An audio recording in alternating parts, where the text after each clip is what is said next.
Another book that is on the summer reading for third through fifth grade is a book called Stamp for Kids, again by Ibram Kendi. I read the entirety of the book, and I will say it is an astonishing book. On page 33, it asks the question, can we send white people back to Europe? That's on 33. That's what's being given to 8 and 9 years old. It also, on page 115, says the idea that we should pretend not to see racism is connected to the idea that we should pretend not to see color. It's called color blindness.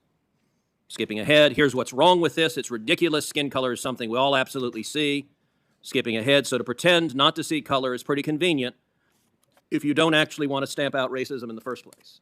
Now, what this book argues for is the exact opposite of what Dr. King spoke about on the floor of the Lincoln Memorial. And Tonight, a tense exchange from a Supreme Court confirmation hearing is back in the spotlight as Senator Ted Cruz confronted Judge Ketanji Brown Jackson over race, education, and what children are being taught in elite private schools connected to public officials. so, Judge Jackson, all of us will agree that no one should be discriminated against because of race. When you just testified a minute ago that you didn't know if critical race theory was taught in K through 12, I will confess I find that statement a little hard to reconcile with the public record, because if you look at the Georgetown Day School's curriculum, it is filled and overflowing with critical race theory. That among the books that are either assigned or recommended, they include Critical Race Theory, an introduction. They include The End of Policing, an advocacy for abolishing police. They include How to Be an Anti-Racist by Ibram Kendi. They include literally stacks and stacks of books, and I'll tell you two of the ones that were most stunning. They include a book called Anti-Racist Baby by Ibram Kendi. And there are portions of this book that I find really quite remarkable. One portion of the book says babies are taught to be racist or anti-racist. There is no neutrality. Another portion of the book, they recommend to babies confess when being racist. Now, this is a book that is taught at Georgetown Day School to students in pre-K through second grade, so 4 through 7 years old. Do you agree with this book that is being taught with kids that babies are racist? Senator,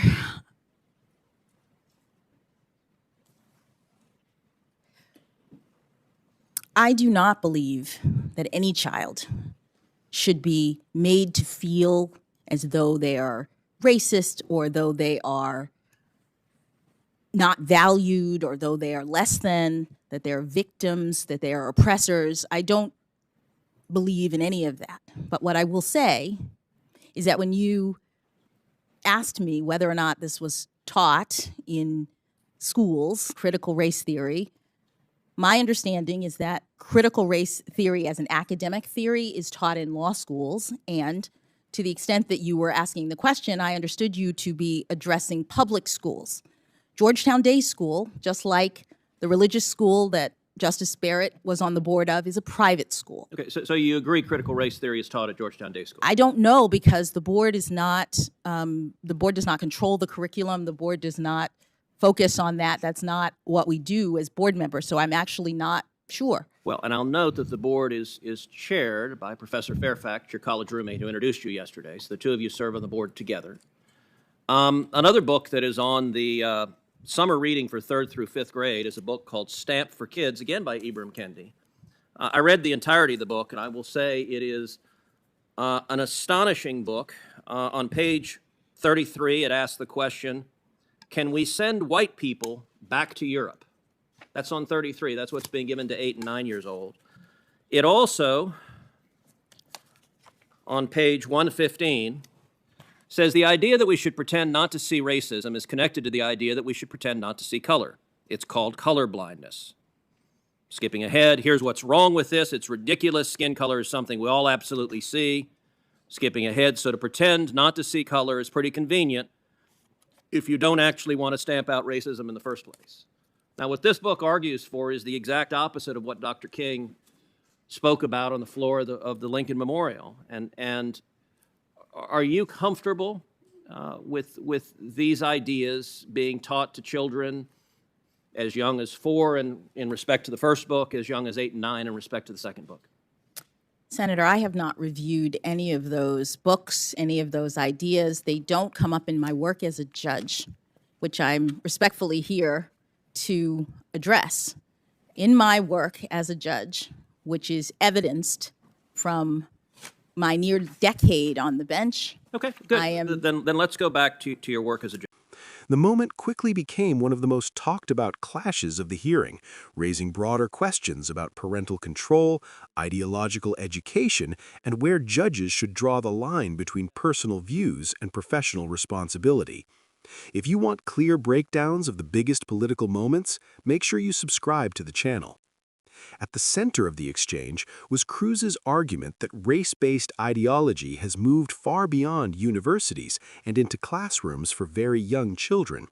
He pointed to reading lists and curricula at a private school where Judge Jackson served on the board, arguing that materials promoting race-conscious frameworks and activist ideas were being introduced to children as young as preschool age.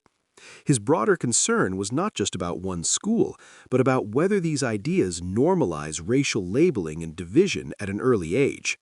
For more in-depth political analysis without the spin, be sure to subscribe. Judge Jackson pushed back by drawing a firm boundary between her role as a judge and the content of school curricula.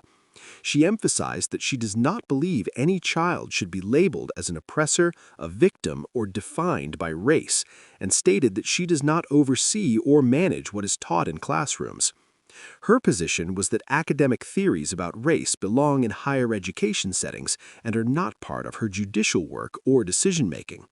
If you appreciate balanced reporting that explains both sides, subscribe to the channel.